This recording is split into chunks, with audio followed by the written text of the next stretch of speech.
The story of old Stormalong, the famous New England sea captain, is such a powerfully tall tale that in most cases it's usually a good idea to get a stepladder before you even begin.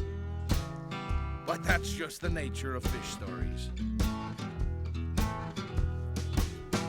Now, some folks will tell you Stormalong was tying knots before rope was invented and weighing anchors before iron was an element. Some folks will even try to tell you he was sailing boats before there was any oceans to speak of. They'll try and tell you he was half bluefish, a quarter octopus, 2/5 cod, 3/8 horseshoe crab, 4/3 sandworm, and a half a dozen fried quahogs with a side order of tartar sauce. But most of that stuff is pure sea foam. So keep your eyes open now, mateys. Ye been warned. Now, the actual way that Stormalong came into the world is a pretty tall fish story in its own right. It happened during the big hurricane of 1826. That was the one that bent Cape Cod into the fishhook shape it has to this day. That was some blow, all right. Many folks what had a full head of hair lost it, and some folks what had lost theirs got it back. No questions asked. Anyway, at the height of the storm, an ambitious young wave that didn't feel it was getting the recognition it deserved decided to break away from the pack and head inland. Well, the wave took off, down Front Street, then up First, then down Second, and just as though it knew where it was going, it paused to get its bearings, reared back like a seahorse, crested, then broke into the widow Stormalong's parlor with a mighty crash, depositing its squalling human flotsam, which is to say, our hero, into the middle of the room in the biggest heap of barnacles and seaweed ye ever seen. The soggy woman was so taken with the sea-born child that she immediately adopted him and decided to name him Alfred Bulltop, after her twin sister, who was a very mean old woman, probably on account of her funny name.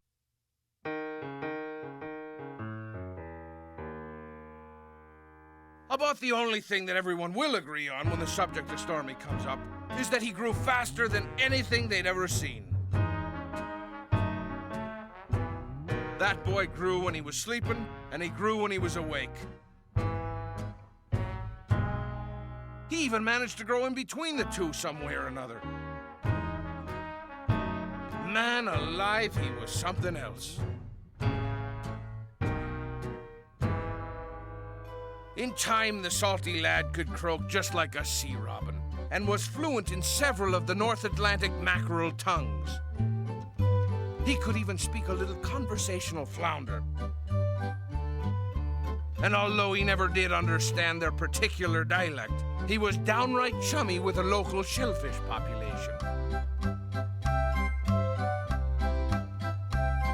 By the time he was 10 years old, Stormy got to be such a good sailor that there wasn't a thing on the planet he couldn't tie in knots, and that included rocks and icicles.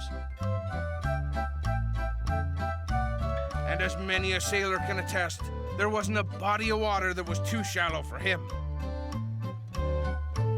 Why, once, after a light rain shower, there was just the tiniest bit of dew on the grass. Well, a bunch of kids was skipping home from the old schoolhouse, and there was Stormy, tacking past his mean Aunt Alfred's petunia bed in a dinghy. Just as easy as you please.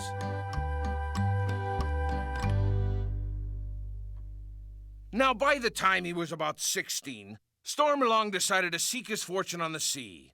And so he packed his gear inside a friendly Nantasket octopus, tied the soggy critter onto an oar, and headed north toward Boston.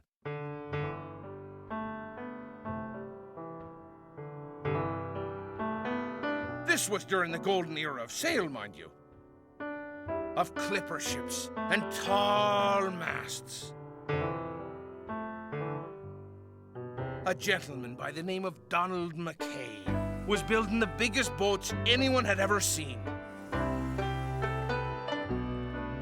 The biggest one of them all was a moonraker called the Widow's Peak. Stormy knew she was the boat for him and signed up for the next passage.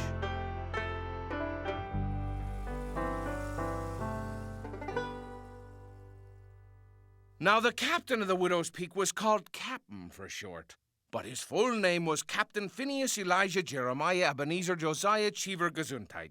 Thank you. The galley cook was called Billy Pegleg for short, but his full name was Billy Pegleg, which made it mighty easy to remember. Billy's menu featured the standard seagoing fare of the day, including such dishes as dandy funk and plum duff, not to mention the most crustaceous lobscouse he ever pronounced. And Stormy ate it all. And he ate his soup so fast, he had to use a spoon with holes in it just to give the soup a fair shake. Aye, me hearties, if ever there was a sailor who was meant to sail the seas, it was old Mr. Stormalong. He was born to it. Why, he blowed his nose with a mainsail and mended his clothes with a harpoon.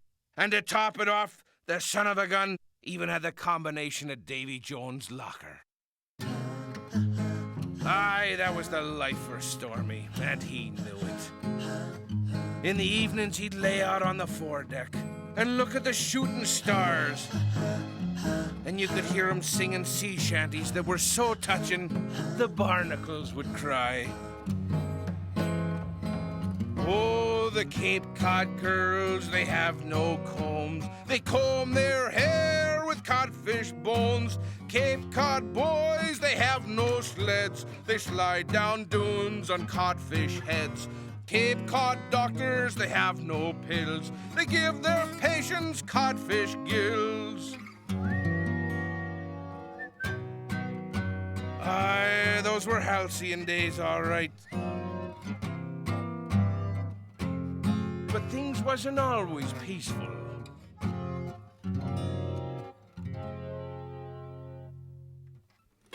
Now every lad and lassie has heard fearsome tales of horrible sea monsters twice as long as clipper ships who roam the briny deep, just a-waiting to wrap their slimy coils around whatever unlucky vessel should happen to pass and drag it to a watery grave.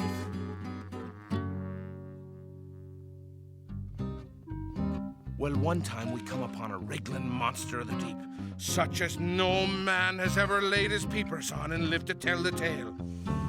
It had 200 coils if it had 20, and its mouth had 24 sets of the most jagged, snaggle teeth you ever saw. When the bosun spied him in his glass, he gave out a shriek like a schoolgirl, "Ah!" and dove into the ship's hold. And so did everyone else. Everyone but Stormalong, that is. The very moment he saw the monster, he got a gleam in his eye. And before you could say Columbus, Ohio, he'd leapt off the bowsprit like it was a diving board. Aye, that was a fearsome battle. The two of them wrestled around for the longest time. And then suddenly, they disappeared.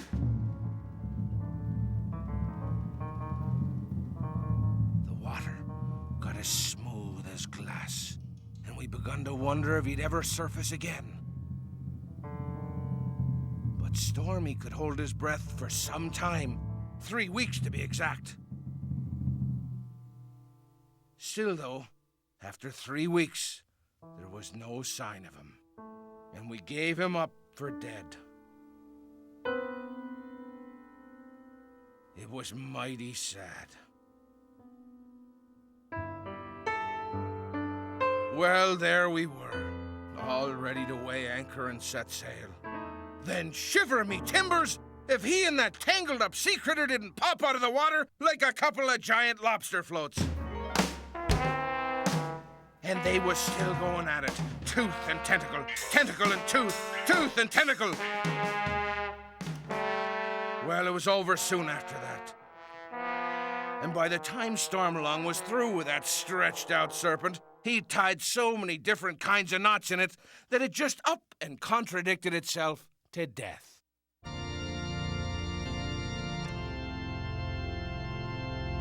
Well, by this time, Stormy had reached adulthood. But that didn't stop him from growing. He got so big it just took our breath away. And he ate so much that we had to serve him his shark soup out of a wooden dinghy. In time, Stormalong got so darn big that even the widow's peak herself wasn't big enough for him. Things got so tight that one night the poor feller rolled over in his sleep and fell overboard. "That tears it," he said, with tears in his eyes. "I'm swallowing the anchor," which was sailor for I quit.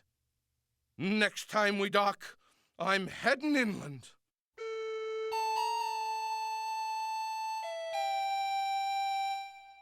I could see his heart was broken over it.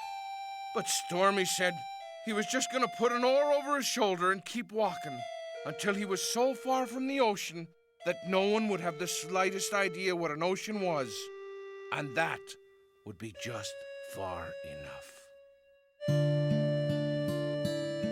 It was the worst day of his life. But Stormalong did like he said and took his oar and his octopus and started inland. He walked roughly 2,000 miles west when round about Utah, he met a man by the roadside. "Do you know what this is?" he asked the man, indicating the oar. "No, I don't, and I don't care neither. I'll tell you this, though. You better get that jackrabbit of yours looked at. It may be none of my business, but all the same, it seems to me that little fella needs a little medical attention. That's what I think. You asked me, and I'm telling you." Well, you couldn't get farther inland than that. So Stormy got himself a piece of land and began farming.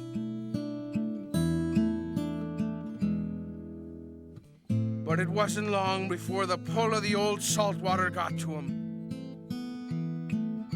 Stormy just sat down in his tomato patch and started squalling like a newborn babe. I reckon he just got seasick for his old friends. Then the salt in his tears reminded him of the ocean, which only made him cry harder. And the more he cried, the sadder he got, until he cried the entire Great Salt Lake into existence.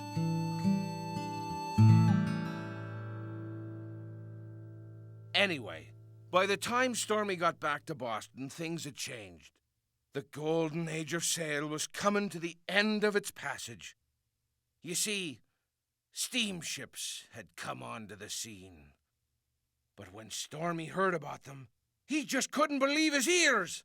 "A ship without sails," he shouted. "Without so much as a leeward or a windward?" Well, it made just about as much sense to him as a jellyfish without jelly. Stormy knew he'd never sail one of them. But Donald McKay knew Stormalong would come back to the sea someday, and he'd been preparing for the occasion by building the largest clipper ship there ever was. It was the sailing ship to end all sailing ships. It was called the Cursor, and nothing like it ever sailed the 7 seas.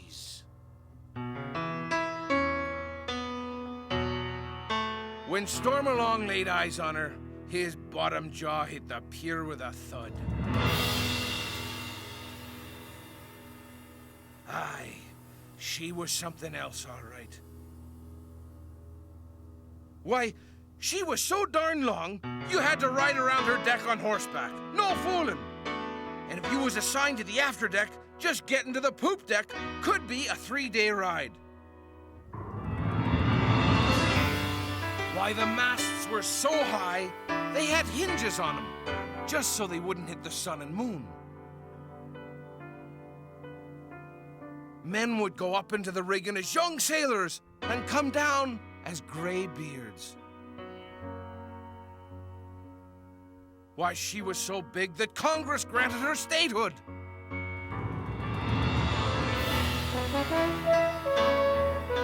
Well, with Stormalong back, in no time we was ready to set sail.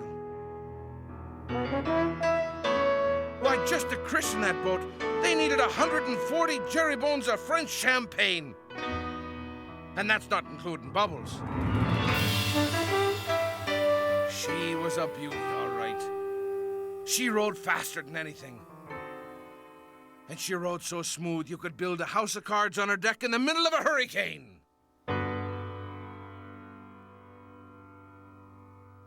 One time, we had to go through the English Channel.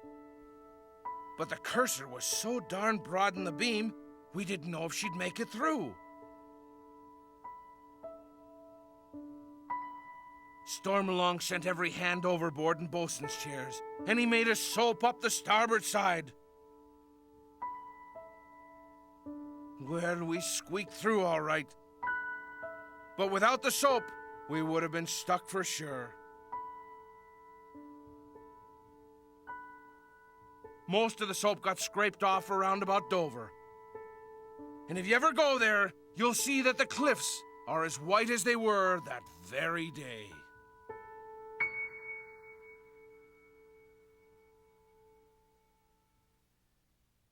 Well, Stormalong was in his glory again, but it wasn't very long before we spotted the Liverpool Packet, a huge, powerful steamship that outsteamed all the others. We was rounding Cape Horn at the time. The captain of the Packet had heard about Stormy and the Cursor, and as soon as they got within hailing distance, they challenged us to a race, from Cape Horn right up to Boston. Well, that got Stormy's ire up like nothing ever had. He'd never let an iron ship defeat a wooden sailing ship. Avast there, mateys, and lay to! Well, the race started, and we was pretty near even up until we hit the equator. You see, they were just about completing work on the equator at the time, and old Stormalong decided to give 'em a hand with it. You see, they miscalculated their measurements, and it turned out to be a knot too short. A knot too short, said Stormalong with a wink. Well, just leave it to me. Knots is me speciality. With that, Stormalong tied one end of the equator to the foremast, ran all the way to the stern, leaned over and grabbed the other end of the equator, which was just lying there in the water. Equators float, you know. And he pulled with all his might until the two ends met. Then, in a flash of inspiration, he invented a new knot that he called a super equatorial double triple trailer hitch with a peppermint twist. And that was that. He threw the equator overboard, and we were on our way. The knot's still there, by the way, but you'll only see it on higher quality maps. And now back to the race. Well, we were far behind, but the wind had picked up something fierce. We stretched every piece of canvas that was available, but it didn't look good. Then Stormy got an idea. Take your clothes off, you scallywags, he said. There's enough wind for every stitch we've got. Well, we did what he said, and then we really began to make up some lost ground. But it still looked like we weren't going to make it in time to beat the steamer to Beantown. So then Stormy told us all to shed our skivvies. Now blow your lungs dry, mateys, he shouted. Blow for all you're worth. And blow we did, because none of us could bear the thought of losing to no steamship.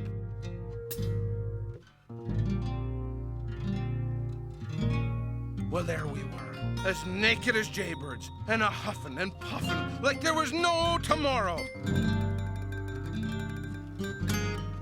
I don't think the crew of the Packet knew what they were looking at, but inch by inch, we pulled up alongside of them. Then in a burst of inspiration, and expiration too, Stormy himself shed his own skivvies, strung 'em up, took a deep 5-fathom breath, and blew a tornado's worth of wind.